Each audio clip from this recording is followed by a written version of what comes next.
এটা একটু পাওয়ারি ওষুধ, যার কারণে 4 লিটার পানির মধ্যে 1 মিলি। এই 3টা ওষুধ হচ্ছে ঠান্ডার জন্য, যেহেতু ঠান্ডাটা একটু বেশি। এবং আমাশার জন্য যেটা দিতেছি সেটা হচ্ছে এডিডিক্লাসল।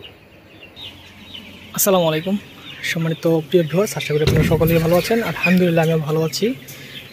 তো আজকে আপনাদের একটা গুরুত্বপূর্ণ বিষয় দেখাবো, সেটা হচ্ছে আমার সোনালী সুপার হ্যাবিটা প্লাস মুরগির বয়স হচ্ছে আপনার 35 দিন। তো এখানে 2টা সমস্যা একসাথে হয়ে গেছে আর কি আমার মুরগির। আমরা যদি একটু দেখাই, আমার মুরগির হচ্ছে আপনার ঠান্ডা এবং রক্ত আমাশা, বিজল আমাশা রক্ত আমাশা 2টা একই বলা যায়, কিন্তু আমার মুরগির বিষয়টা হচ্ছে আমার মুরগির ঠান্ডা এবং আমাশা 2টা একসাথে হয়েছে। তো একসাথে হওয়ার পরে আমার কয়েকটা মুরগি মারাও গেছে। রক্ত আমাশার প্রাদুর্ভাবটা বেশি ছিল আর কি। এবং ঠান্ডাটা এমন পর্যায়ে হয়েছে যে মোটামুটি নাকের টিপ দিলে একটু পানি আসে। তো এমন যদি হয় আপনাদের, বা কোন ধরনের ঠান্ডা হইলে আপনারা কী কী ওষুধ দিবেন, বা আমাশা রক্ত আমাশা এবং ঠান্ডা যদি বেশি হয় তাহলে আপনারা কী কী ওষুধ দিবেন, এই বিষয়টা নিয়ে ইনশাল্লাহ আমরা আপনাদের দেখাবো আজকে। তো প্রথমে যদি আমি আপনাদের একটু সিমটমগুলো দেখাই, যে আমাশা তো বুঝতেই পারছেন, রক্ত আমাশা সেটা হচ্ছে মুরগি রক্তের মতো পায়খানা করবে। আর দ্বিতীয় হচ্ছে আপনার ঠান্ডার যে সমস্যাটা, সেটা তো আমরা অনেক কি হয়তো বুঝি, আমি আপনাদের কাছ থেকে দেখাইতে পারতেছি না, কিন্তু আমার মুরগির চোখটা একটু বড় হয়ে গেছে, মানে চোখ দিয়ে একটু পানি পড়তেছে এবং নাকে টিপ দিলে একটু পানি আসে, এবং মুরগি কিন্তু আপনার একটু কাশি দেয়, হালকা খক খক করে একটা কাশি দেয়, ঠিক আছে। তো এই সমস্যাটা কিন্তু মূলত ঠান্ডার সমস্যা। আর এখন যে ওয়েদার, মূলত ওয়েদারের কারণে ঠান্ডাটা সবচেয়ে বেশি লাগে, ঠিক আছে। তো এখন হচ্ছে আপনার রাত্রে দেখা গেছে মোটামুটি একটু ঠান্ডা পড়ে, বা দিনের বেলা কিন্তু মোটামুটি অনেক গরম।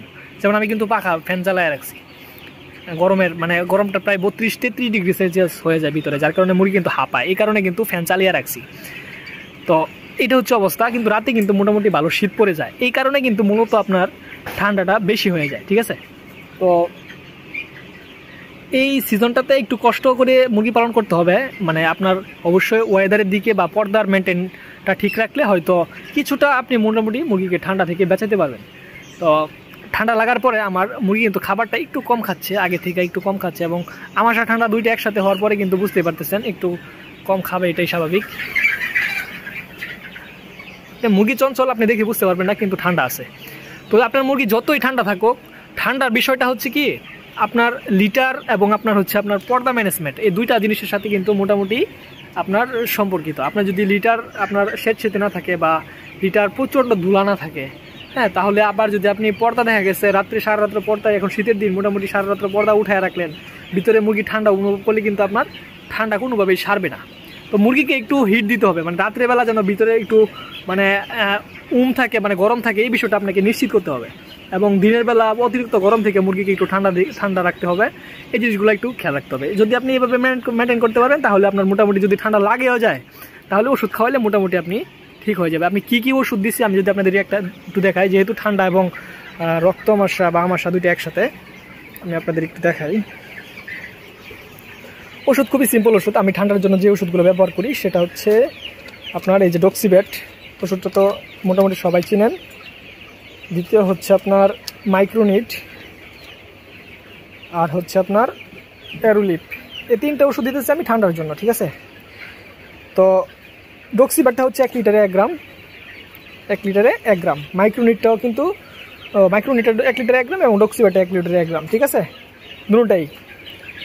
আর হচ্ছে অ্যারুলিপ হচ্ছে 4 লিটার পানির মধ্যে 1 মিলি। এটা একটু পাওয়ারি ওষুধ, যার কারণে 4 লিটার পানির মধ্যে 1 মিলি। এই 3টা ওষুধ হচ্ছে ঠান্ডার জন্য, যেহেতু ঠান্ডাটা একটু বেশি। এবং আমাশার জন্য যেটা দিতেছি সেটা হচ্ছে এডিডিক্লাসল। আমি আপনারা অনেকেই জানেন যে এই ওষুধটা বেশি ব্যবহার করি, নোভিভো কোম্পানির একটা ওষুধ। এটা হচ্ছে আপনার 2 লিটার পানির মধ্যে 1 মিলি।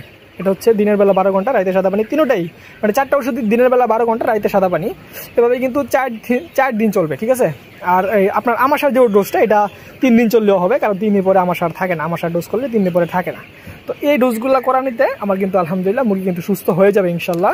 যেহেতু আজকে থেকে প্রথম শুরু করছি, আপনারা ইনশাল্লাহ আপডেট পাবেন। তো এই হচ্ছে মূলত ওষুধ, ঠিক আছে। দিনের বেলা 12 ঘন্টা, রাইতে সাদা পানি, ইনশাল্লাহ মুরগি আমার সুস্থ হয়ে যাবে ইনশাল্লাহ। তো আজকে এটুকুই ছিল, দোয়া করবেন ইনশাল্লাহ, এবং কিছু জানা থাকলে অবশ্যই কমেন্ট করতে পারেন। আসসালামু আলাইকুম ওয়া রাহমাতুল্লাহি ওয়া বারাকাতুহু।